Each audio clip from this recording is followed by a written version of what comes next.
Terrifying true stories, the Gibbons twins that wouldn't speak until one was dead.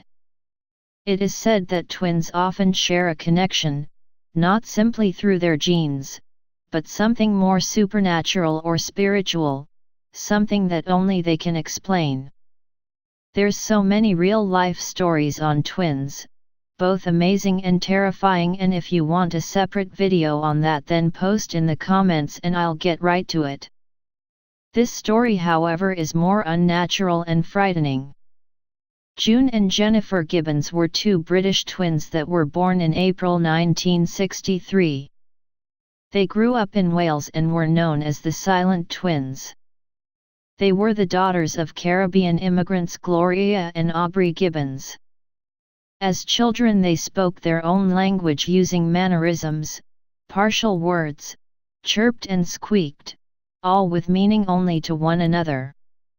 The two led a difficult early life. They were the only two black children in their community and were not accepted at school because of it.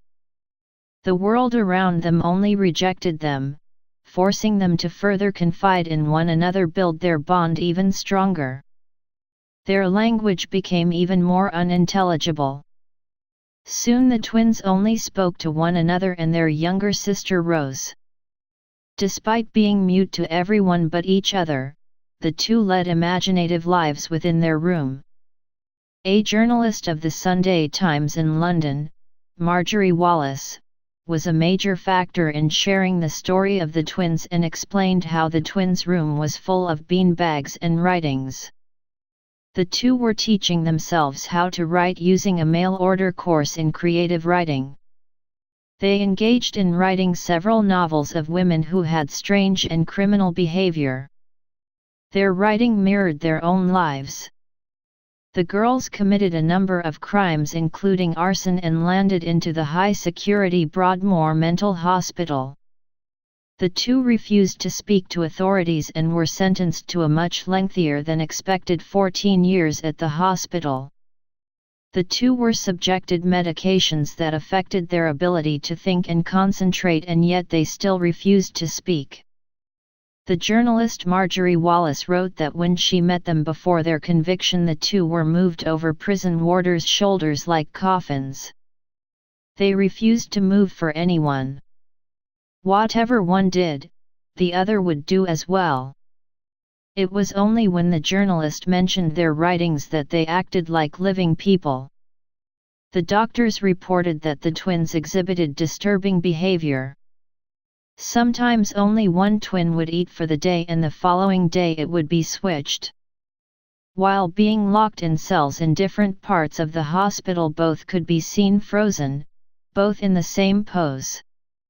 Marjorie tried to unlock the twins, appeal to their imaginative sides and get them to respond. She was successful between the three of them. She noticed their senses of humor. She also noticed the twins' feelings of being trapped and tortured. Reading through their diaries, Marjorie saw how the twins felt toward one another.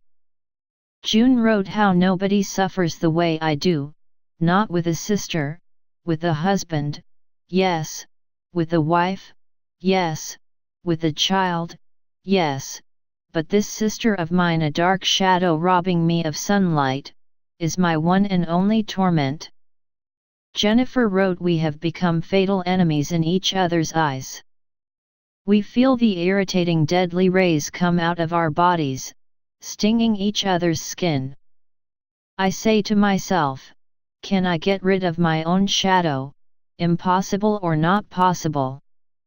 Without my shadow, would I die? Without my shadow, would I gain life, be free or left to die? Without my shadow, which I identify with a face of misery, deception, murder. Marjorie still attempted to reach and understand the twins. She visited them again as they were 31 years old.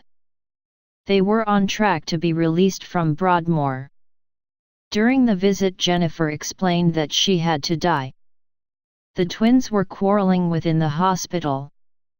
They explained that they had made a pact, that for either of them to have a chance outside the hospital, one of them would have to die to set the other free.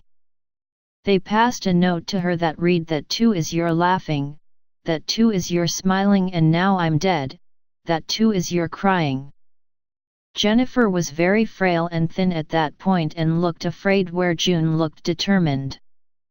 Jennifer fell into a coma and died, her cause of death unknown, as she received the same treatment as June. After Jennifer's death, June began acting normally and lives a quiet life in West Wales. That's today's episode. Feel free to like and subscribe. See you next time on Strange and Stupid.